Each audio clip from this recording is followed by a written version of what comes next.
Welcome to the Stoa. The Stoa is a digital campfire where we cohere and dialogue about what matters most at the knife's edge of what's happening now.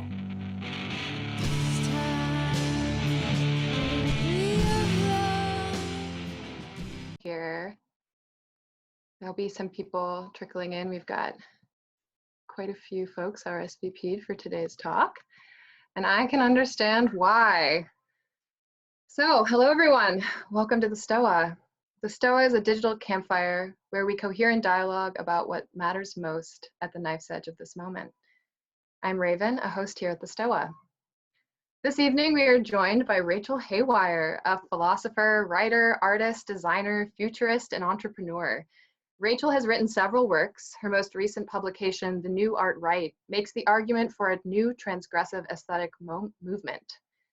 In this talk, Rachel will be addressing the questions. How do we explore creativity and transgression during a pandemic? Can we divorce aesthetics from politics? What role will art, music, and literature play during this time? Rachel will have the floor for about 20 minutes, and then we will open it up to questions from the audience. And with that, I bring you Rachel Haywire. Hi, everybody. I'm still checking my angles. All right. How's this, everybody? Good angle?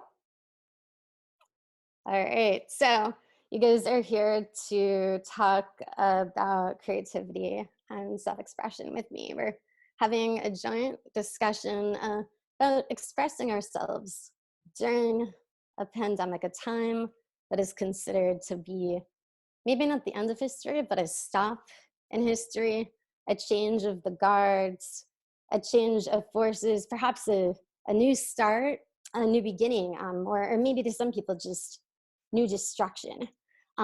But regardless of what this is about, we are in the midst of a pandemic now, and we're gonna need to start getting creative in a way that we previously didn't need to. And this is going to take a new type of transgression that is robust. It's going to take a type of transgression that isn't showy, but that isn't so concerned about being private. A transgression that knows where it is and how it is transgressing and what precisely it is transgressing. A direct movement, an aesthetic movement. A lot of people will put down movements for their populist sentiments or have populist grievances about how movements are for the elite. Definitions of movement might vary. When I think of an aesthetic movement, I think of aesthetics transforming, creating, reforming, and unifying, and also separating. A new movement moves in various directions that are not known to the previous era, the previous decade, turning, eon, cycle, whatever one may call it. And when we get to transgression in a pandemic era, we're gonna need to ask ourselves a few questions. One, are we really going to do with these tribalist, left, right, blue, red, anti-pro, is any of this meaningful, or do we just need to have an art right? Do we just need to have a weird left? Do we just need to have a fun center? Do we just need to go away from the main political zeitgeist, right, which isn't serving us right now, and make it into an aesthetic creation of our primal core and our internal visions?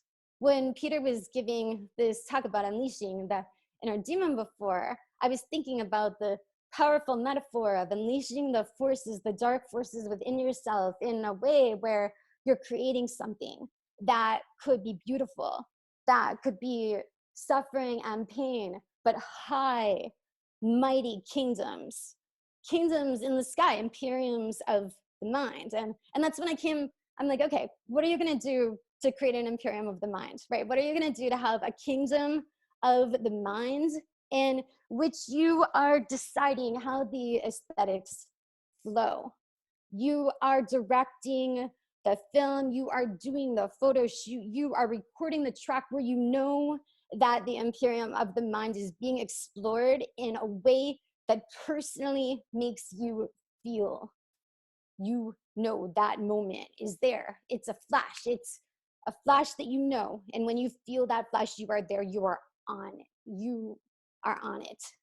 Now, a lot of people, they want to get to that moment, and they don't always have the best methods of doing that. I mean, some people will do a bunch of drugs. Other people will go on expensive vacations and get in bad relationships.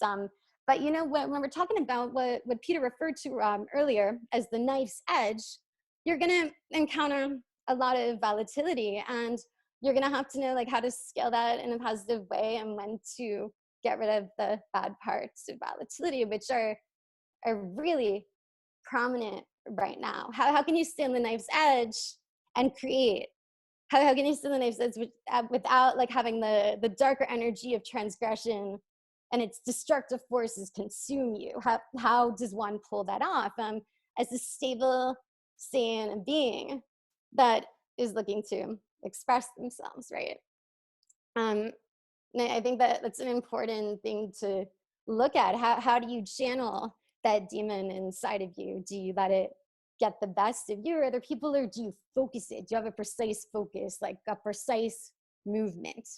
The aesthetic movement, it needs to be precise. If you think about the Italian futurists, the French situationists, the Dadaists, the beatniks, the mods, various subcultures, goth, punk, and literary movements like French literature and like German expressionism and like the Italian Renaissance, new eras, decades, common mythologies that cultures share, you know, like released into the current zeitgeist, in and out, in it but not of it, right? We're in it but not of it, but now we are creating a new it that we are becoming into.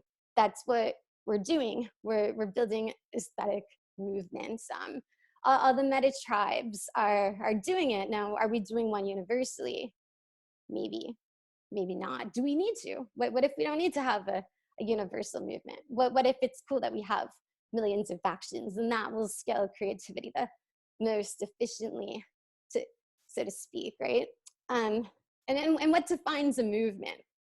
What defines a movement? Is it the clothing that you wear? Is it the language that you speak in, the secret codes that you use, the status hierarchies that you assign among people, who you kick out?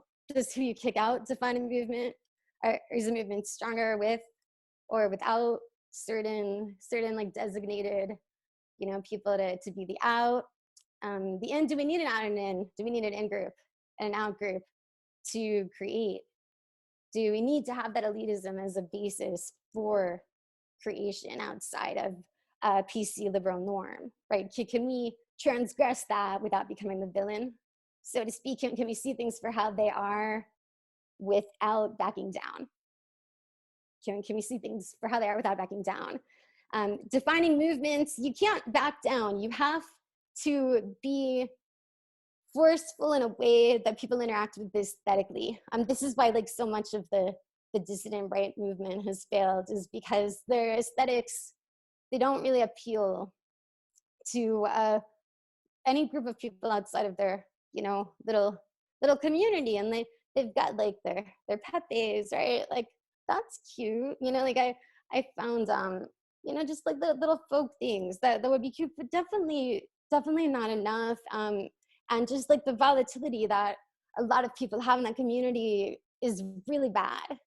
And, you know, like when we were talking about like an art right, or like a weird right, or like a new left, or like an alternative center, when we come up with these new political terms and new political phrases to describe like these metaphysical political worlds, tribal connections within maybe political archetypes, so to speak, like you're building a political universe, right? Artistically, can you do that? Can you build a political universe artistically? Is there art in politics, or should it be divorced from politics entirely? Is it okay to make political art? If somebody makes political art, should they be shunned for succumbing to those urges? If somebody makes political art, should they be assigned a certain status because they are cause artists, because they make their art with different causes? Should they get more prominence, or should we work to counter that with art that is breathtaking, that does not go within their frame? I hear a lot of people, they say, I don't like how the art world has all of these social justice rules and PC witch hunting. And I hear a lot of people complaining about it, but I'm not sure that many people are doing anything about it. Sometimes I feel like they just want to complain. I'd say, like, make your own shows, produce your own events. You know, you can do that now. This is a pandemic. You have more opportunities. Like, I used to, when I was young and like even more crazy, I used to think that there was going to be an apocalypse and that me and all my friends would survive and we'd be like the post-apocalypse. If you had that, channel that. It's fun. You know, you can be like very imaginative now. You can be very imaginative, and you don't want to hold your mind back when you're getting to that creative point. Let yourself go. Let yourself feel that being unleashed. You can feel it being unleashed when you explore. You have uncertainty right now. You don't know what is going to happen tomorrow. You know pretty much, but I mean, anything could be announced on the news that could change everything. And there's a lot of scares. There are a lot of things announced in the news that don't change anything at all. So can you use that uncertainty in a way that makes you more expressive? Or do you feel trapped by it? And if you feel trapped by it, what are you going to do with the uncertainty? How can you make uncertainty your bitch, right? How can you make uncertainty a toy that you're gonna play with?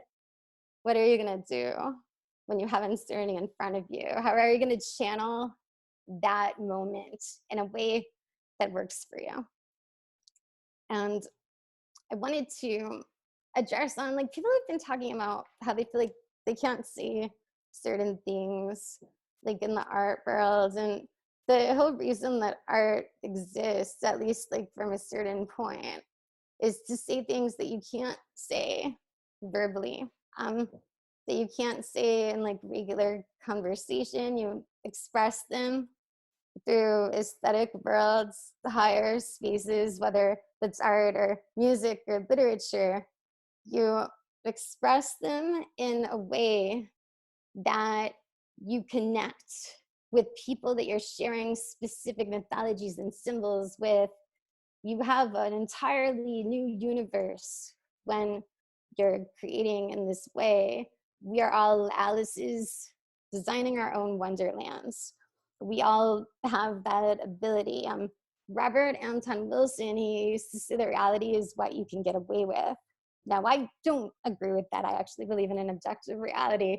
But it's fun to explore that possibility, you know, and just think of, well, what if reality didn't really exist? What if reality was just some construct? Like, what could you do then? Like, everything is crashing down. Everything becomes more and more like the onion, right? And now we're rebuilding from the satirical ashes of a pandemic society. Like, this is literally what we're doing right now. We're rebuilding from the literal ashes of a pandemic society. And the experts have no idea what's going on, but did they ever? And if they didn't, which I'm starting to think they did not, then doesn't that mean we have a lot more power than we previously thought? If we're thinking of the people that are in our way have no idea how to handle something at this scale, it shows us that maybe a lot of the doors that we thought were closed actually are open for us, because they're all just kind of signaling, you know, they're all just kind of signaling. And I think that leaves a lot open. So I don't know how many of you are artists or musicians or writers or just creative people, but I know that a lot of people think they can't focus on that aspect of themselves because it will make them too unrestrained. And as someone who's gone through that, like, you find that line, like you find the knife's edge that you can tolerate. You find it where you have the power of the knife. And you know when it's too much, like when you're scaling the extreme fringe, like you know when it's too far, right? And you gotta rein yourself back in, you know, like go as far as you want, would be able to rein yourself back in. And the aesthetic movements that are happening right now, like if you really think about it, it doesn't seem like there are that many. A lot of people mention Burning Man is kind of like a mix of all the subcultures. And before that, there was like steampunk, right?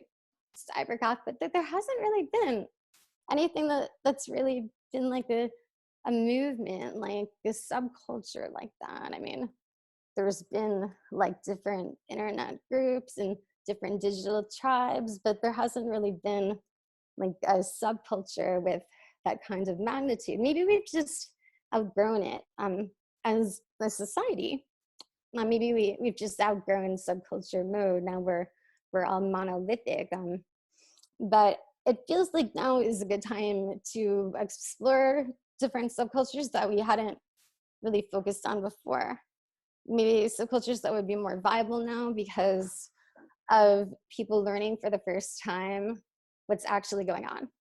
You know, maybe people have become more awake in a way where you can do things that you couldn't before, and they're going to be looking to you for advice. So it's just like a good time to think about what you're capable of right now.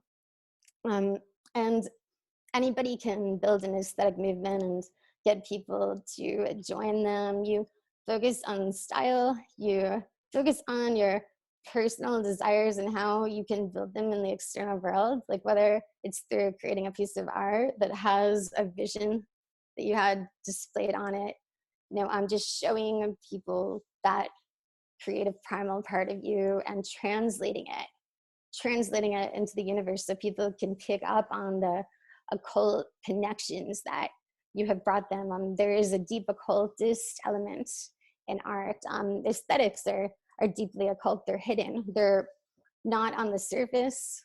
The surface is where everything is literal. That's why people get in trouble for saying things that they wouldn't get in trouble for making art of, because art isn't on the surface. It's occult, hidden. And I would also say that it is on a different metaphysical kind of plane, in terms of like having visions come to you and just having snaps of inspiration, you know, like just like when you feel something and you're like, that's what I've been looking for, you know, it just comes to you and you just start writing like crazy, for example, you know, like those urges that just make you go to where you've been waiting to go for so long and you're finally there. Like that's the kind of thing to be channeling. And some, you know, there are some concerns, like I don't want to hurt anybody. I'm pretty, you know, extreme. You might be thinking to yourself right now, I don't want to hurt anyone. That's what you have to learn. It's what you have to learn. It's the process, you know. You have that demonic, you know, inspiration, even if it's positive and you've learned to channel it and you've learned to make it work for you in the most optimal way, you still have to know like when to kick back with it, and also like when to not let your ego be involved at all, when to just step away, see things for how they are, and don't involve yourself at all. And that there are so many modes to this type of interaction. I think you can learn from a lot of people that you might not think that you can. You know, people that seem to be repetitive and mundane, they might be really good at doing things that you're not good at. And I'm trying to be less judgmental of people that I would previously call boring, you know, or like unexciting, not passionate enough, or let's be dramatic, not cool enough. Like I'm so cool, they're so lame, right? But I try to just look at everybody for their individual selves. You know, like what is somebody expressing to me aesthetically? What is somebody's aesthetic? You can learn a lot about people from their aesthetic, but they put out in the world, with the way that they dress, the way that they speak, the way they present themselves, with the things they're into, the things they surround themselves with, the art that they produce, the music that they release, the ways that they communicate. You can kind of feel their aesthetic, and you can be like, okay, that's your aesthetic, and you might know it before, it might be familiar to you, or you might be learning about a new aesthetic entirely. So building an aesthetic movement is essentially creating in a way that people will want to join in.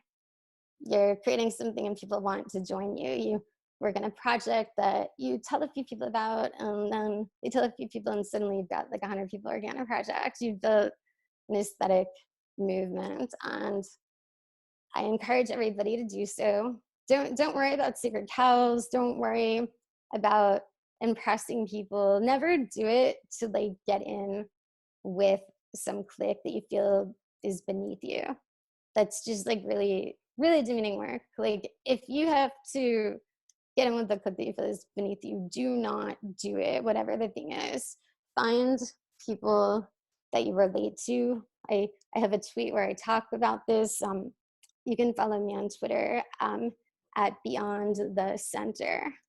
And I have a tweet, just find people you can relate to, find people you work well with, find people that understand your visions. Don't worry about who is in the center of power, but meet others like you that you connect with. And a lot of people, they get really driven by these power games, which you need to learn without a doubt.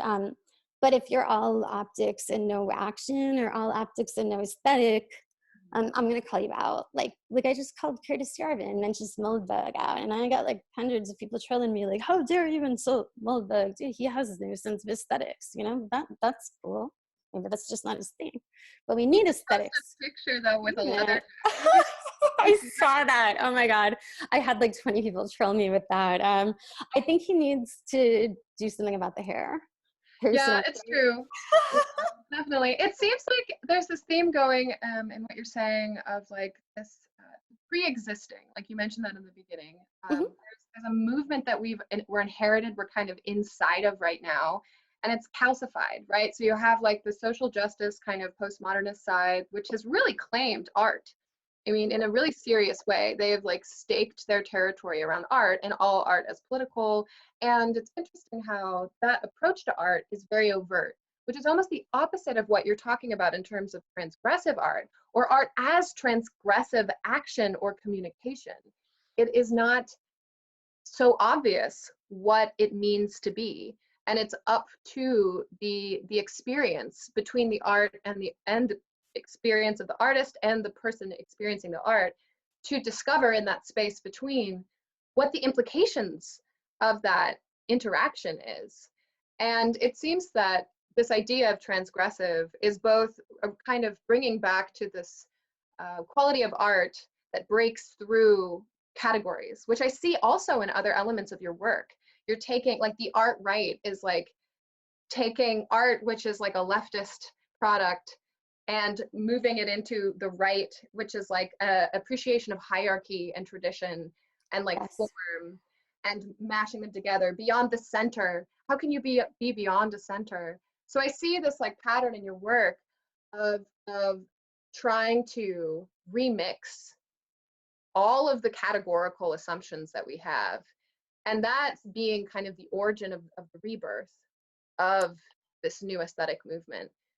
Do you have anything? Yeah, I like the way that you put that. I feel like that's the resurrection, or you could even say the insurrection. It's like an aesthetic insurrection of the spirit, you know, like it's a feeling that you know it. It's like when you've reached the empire of mind, Yeah. so to speak. When you have that force, you can do whatever you want with it, but you do have to be careful sometimes. And it's not even productive to even discuss the people who are censoring and banning things, because it's just, why are we not building better things? Like, why are they even a topic? like, I do not want to talk about people that are holding us back with these codes of faults, whatever they're doing there. Yeah.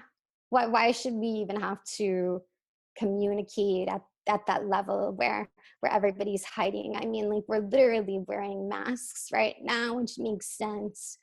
But if you think about how everybody was hiding before, and all the repression, and it's just, it's not a good environment to be in. Self-expression art, it doesn't hurt anybody, so you can't be, yeah, yeah, art is a way to, almost like in a Straussian sense, to transgress the limits of like heterodox thinking, because you display it in a way that isn't immediately understandable to people, but the people who get it, they really get it.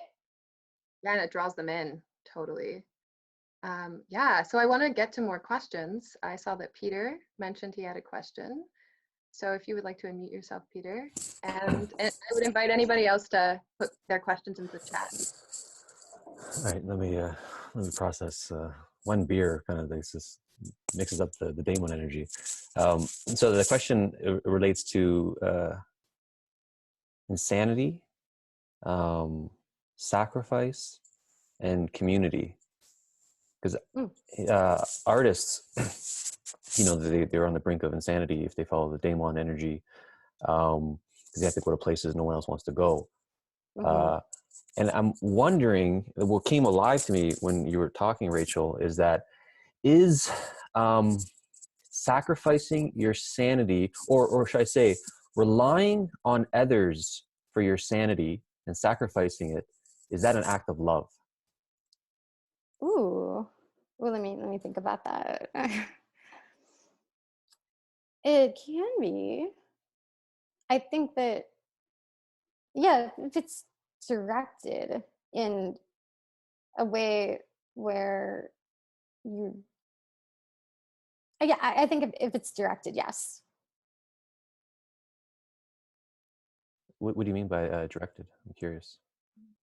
Well, this conception of sanity changes all the time. So if you can have like a really productive insanity, like an optimal schizophrenia or something like that. I was reading Nick Land, so of course I'm talking about optimal schizophrenia now.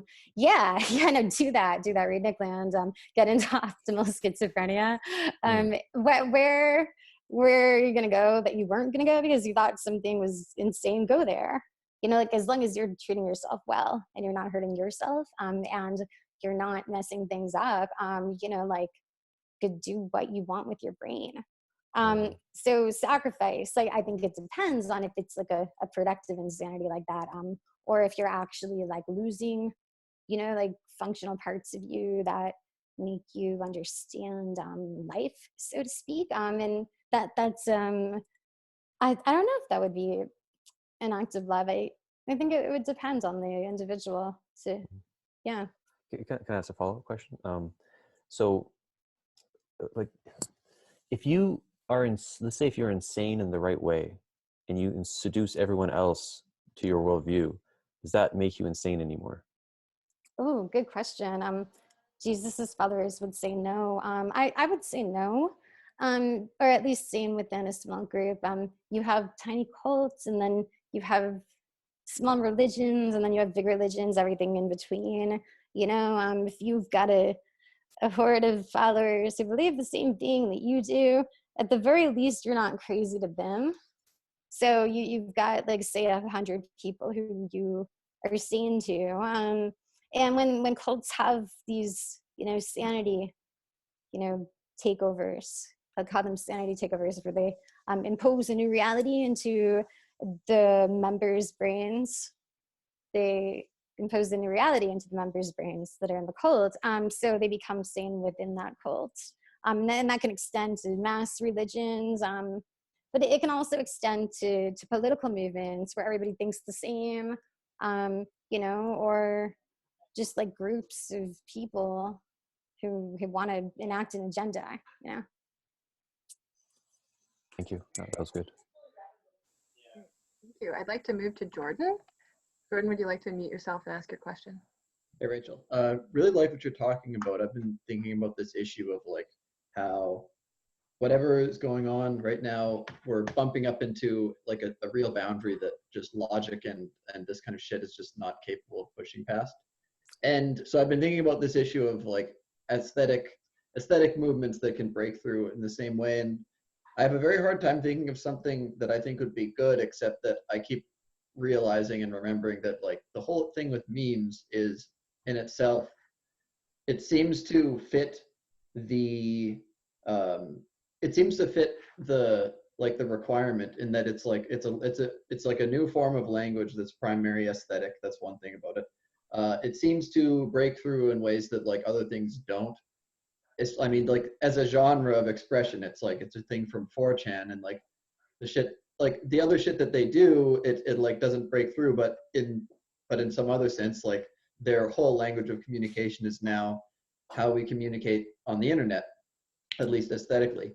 And so there's that whole thing, but at the same time, it feels like it's not enough, or it's not like it's like lacking of a kind of vitality. I don't know if you have, so I'm wondering what you think the limitations are that mean that like, even though it seems like from the description that memes qualify, but that like they're not enough. I wonder if you have any comments on why you think that is. Yeah, that's a great question, and I definitely agree with what you said about the aesthetics becoming a norm in internet culture. And yeah, I mean, like magic works, you know, but it doesn't mean it's enough, right? You have to wonder, the people who are at least into that, is that like some kind of spark there? You know, could that be moved further? You know, could this be something higher? You know, and you got to remember that people grow up with memes too, and they might only know memes. That might be the only thing they've seen online, and they might have a really creative meme. I mean, sometimes it's just a damn good meme, and that's why it has so many shares. So, you know, sometimes memes are great. Now, how can we go beyond that? I would say if we're ever allowed outside again, then during events, having salons or philosophy cabarets, as I like to call them, but meetings online, you know, like we're doing this salon that we're going to be throwing every other month, with musicians and speakers, performance artists, and we might even have a fashion show or two. I would encourage everybody to get involved in these things and get involved at the Stoa and keep coming to these talks. Peter has built an amazing community here, and it's really just fantastic to be seeing so many people whose ideas I'm interested in speak like this. I mean, this is a great way to start. Vitality, as you say, does not exist in that culture. That's why I think we need an art culture that does have that vitality, meaning that vitality is an art culture. And maybe the art world is sort of domesticated because that's like in line with their agenda. And if we have something that's more primal and expressive, then we can really change the architecture of society as it is and build new empires of the mind, and of reality, you know, like building something beautiful and incredible now. Like, do we have that opportunity in the rubble? Are we out of the rubble and recreating a new universe? What will that universe look like? What we have right now? What tools will we use to create these new realities? Great. Ash, would you like to unmute yourself and ask the question?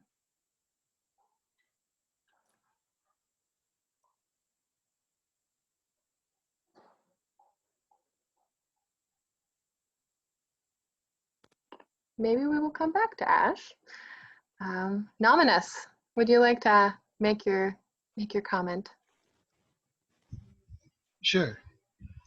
So this was a thought in response to Peter's question, but to me, if we're talking about sanity as your functional contact with reality, then putting it at risk in order to explore and expand what reality can mean for everyone else through art is absolutely an act of love, as long as you've got people who can pull you back. But I mean love not in a sense of just affection, but I mean it in the agapic sense of love, where you're expanding the possibilities of reality, where you're creating an upward spiral through your creative potential. And I keep thinking of a couple of artists that I know, Jonathan Vare and Sasha R. Jones, who are actually kind of doing this in their respective fields with some very interesting work that goes against the grain of what you would expect from their genres. I'd love for you to send them to me.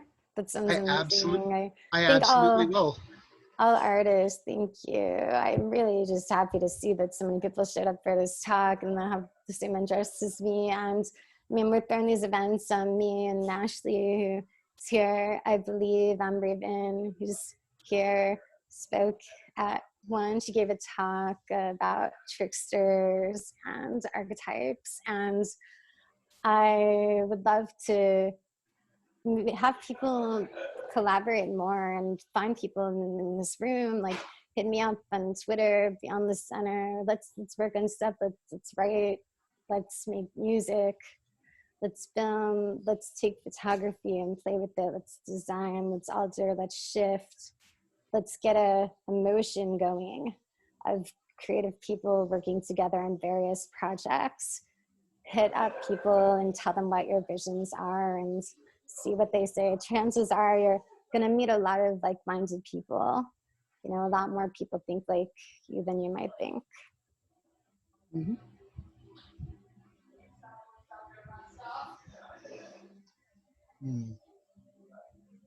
Okay. Oh, sorry, I think that's good for now. Great, thank you. I have another question about, so our situations communicating through Zoom, for example, we're now operating so much more through this kind of aesthetic dimension of screens. I wonder if you see a future transgressive art movement moving beyond these rectangles of interaction. I do. I think it's going to be in virtual reality, but it's going to take more than virtual reality to happen. It's going to take people interacting in a heightened way that they didn't even know was possible before. I think in terms of the hard future, we might be so immersed in this virtual world that the laws of interaction and dynamics are going to completely change. And there's so many possibilities of how we could be interacting, but I don't feel like this is by any means all that we have. I feel like Zoom, how we were looking at it, we're going to look at Atari. We're going to look at Zoom like Atari in 15, maybe 10 years. So this is just a prototype, as they say.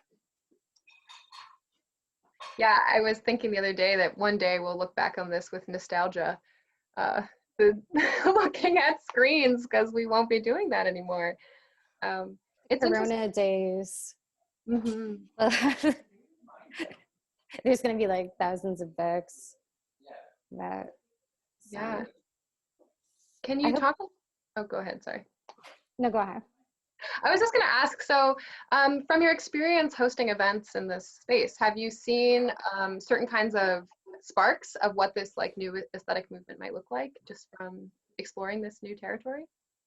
Yeah, I'm always posting links on my Twitter with art and with fashion. I always say that Alexander McQueen is a great example. If you look up any of his videos, and you can see he did these live fashion shows where he had the characters interacting. In one, they were playing chess as part of the fashion show, and the pieces were moving in line with the runway is really incredible. Theater, I mean, even like a more old school thing like Les Miserables, if you can see that and just see how interactive and how intense and how primal the characters are and the way they express themselves. There's something like Assassins or Sweeney Todd, you know, like that guy is my favorite. Sondheim.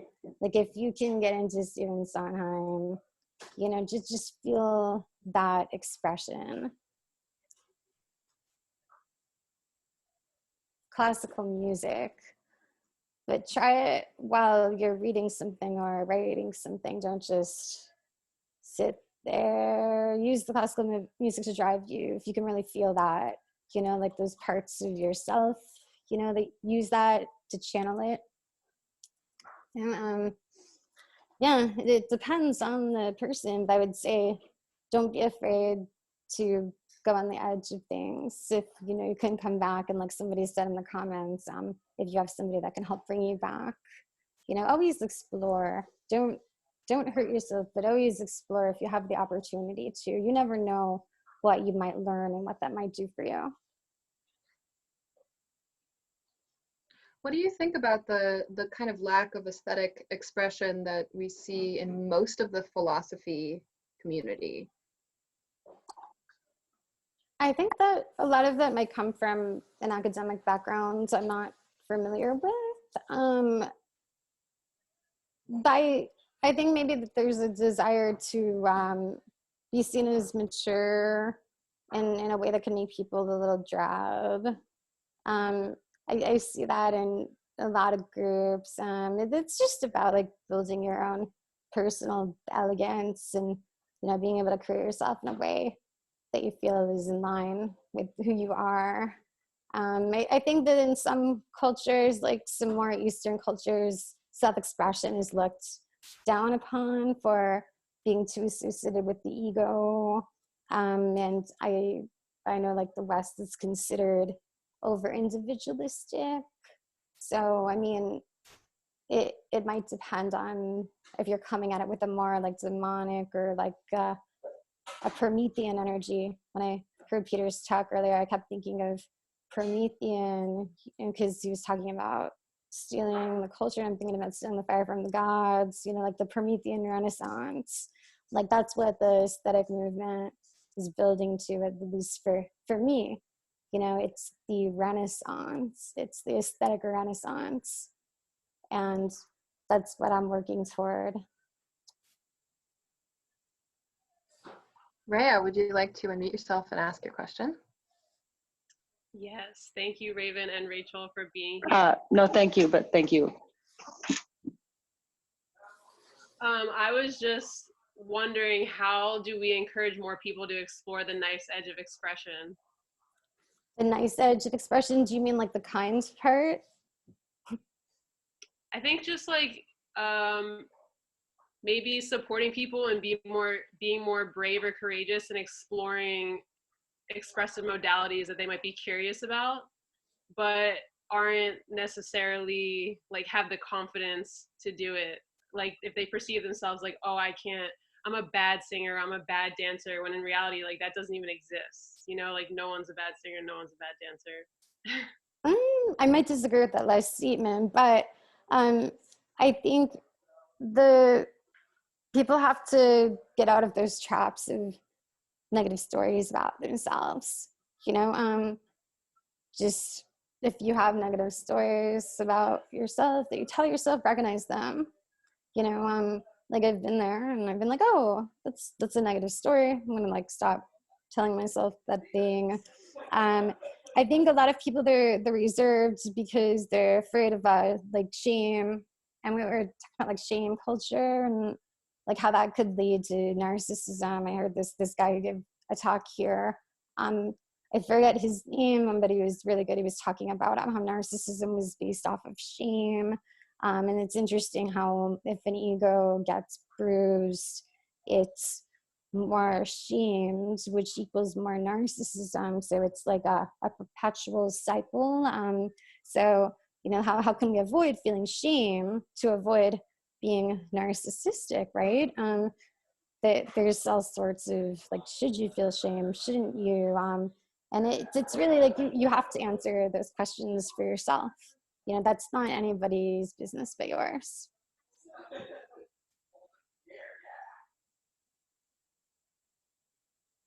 Great, thank you. Yeah, it seems like there's this interesting blending of like, so on the left, there's kind of this, I don't know, big daddy energy where you're like, can someone fix this problem for me?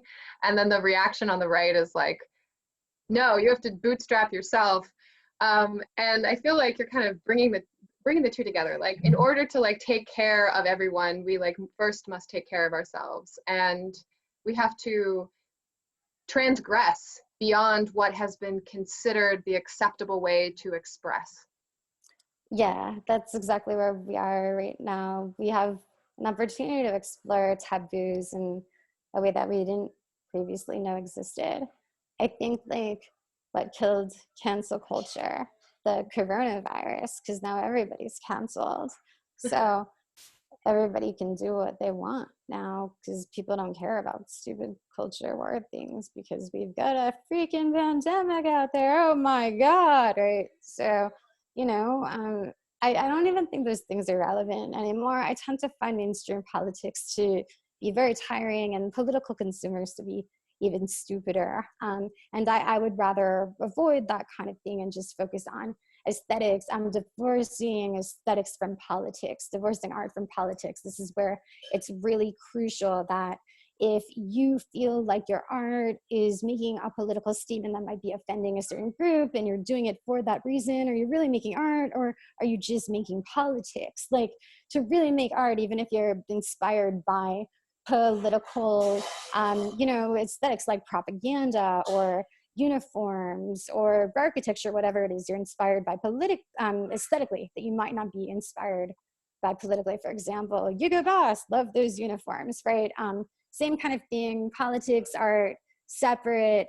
But if you feel, you know, like your creation is a political statement, you know, maybe that's not the right creation to be having because then you're not really an artist. You're just a politician who is making art.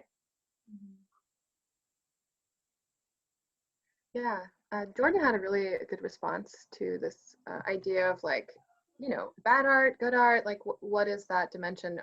Jordan, would you like to make your comment? Oh, I was just saying that, like, I think a lot about some more underground stuff that I really appreciate, but when the Joker movie came out, to me, it was like a huge thing because when you look at what is happening in Hollywood, usually you have these like very, very intense aesthetic things, but that they feel very hollow because they feel like they're made for a weird like end of history ideology kind of that belongs maybe in like 2005 or something like that. And so they feel hollow despite the fact that they have all this aesthetic strength to them. Meanwhile, now the Joker also has aesthetic strength, but it's calling upon a lot of ideas that had been percolating in like online spaces and shit for a long time. And the vitality of that movie isn't just in the aesthetic of it, although the aesthetic's very important. The point that I was making before is that if you're worried about the fact that maybe you're a bad artist, if the real problem with the art movement right now is that it's not vital because it's not being honest about the way shit is, and you don't really see the world in the way that you see it in the art right now. It's like there's this weird like vampire not appearing in the mirror kind of thing. So you could make very compelling art just by addressing the world as it actually looks right now, even if you're kind of like a bad rapper or you lack technical skills and so on, and that might be enough to overcome this issue of like not being technically good. Yeah, I definitely agree with you there. I mean, some people are not going to be able to understand, you know, that kind of art, so to speak. But I think that if you can put it out there then you should. I think when we're talking about bad, is that like in terms of aesthetics or skill, because there's some really skilled artists that have poor aesthetics, but they're just really good at the foundations, and vice versa. You know, when in the underground scene that you're talking about, you see a lot of really talented artists that are really shitty at their craft, but they have really good ideas. And then in the mainstream, you see a lot of people that are really amazing at their crafts that have horrible ideas. And obviously what we need is for the people with good ideas to be working with each other, right? And the people that are good with their craft to be working at each other. So what happens to the underground artists is to be good enough at their craft to find somebody that has more power, influence, or whatever status game that can like fine tune them to be you know, more commercial and acceptable. Because I mean, you can like an underground song that you do not want people to hear, you know. That's part of, like, if you've been involved in like the dark underground scenes like goth, industrial, yada yada, like there's a lot of stuff that people don't like, that only you and a few people like, you know. And that's okay, that's fine. Like if you like fucked up films or whatever it is that you're into, you know. I don't think that art always needs to be pretty. It can be confrontational and beautiful in a more aggressive way, a more vitalist way that is a lot heavier. Where modern art, as you were rightfully complaining about before, is very light and submissive. If I hear what you're saying correctly, it doesn't really do anything. It doesn't really move anyone. It's not a movement. It's a lack of movement. It's a stagnation. I would like to solve stagnation. You know, it would be great to not have art like that anymore. If we can't get rid of it, we should create art that isn't like that, offer a better alternative. Yeah. I think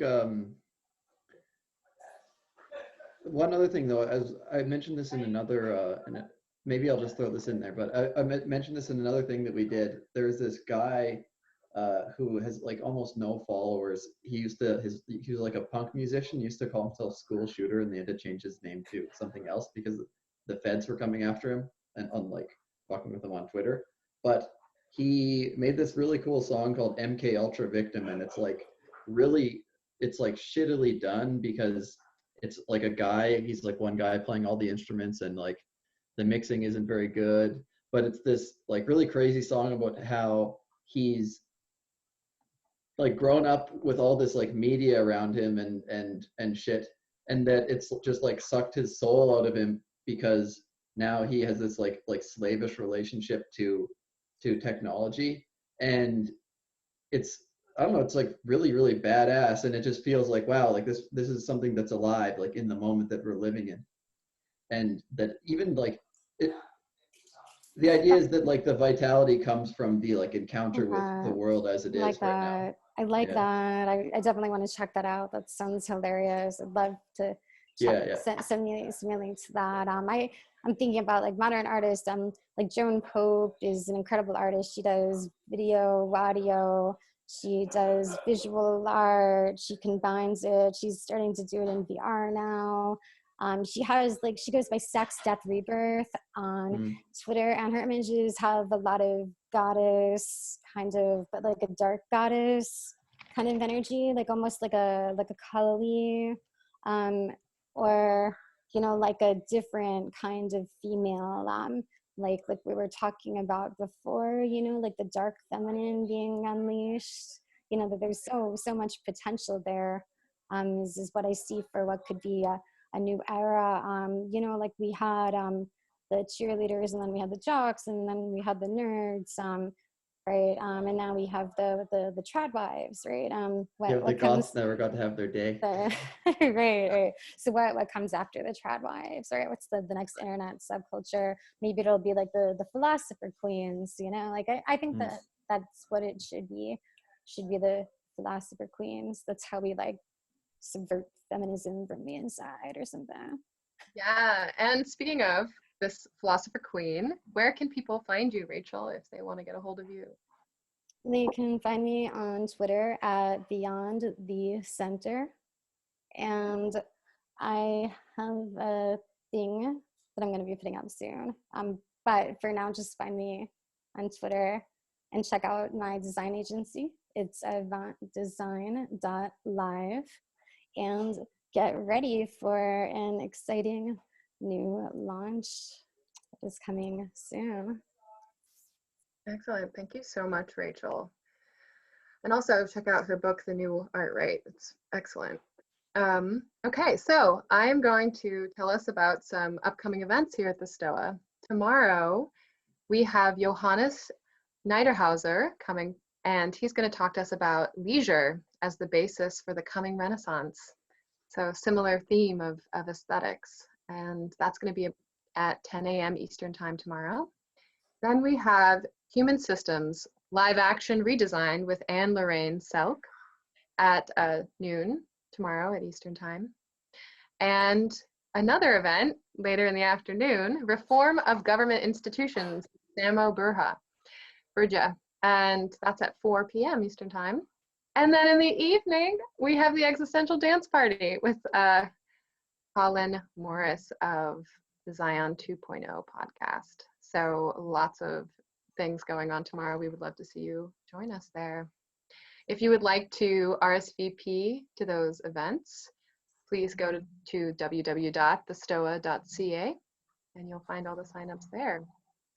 And with that, we see the Stoa as a gift for everyone to engage with freely during this time.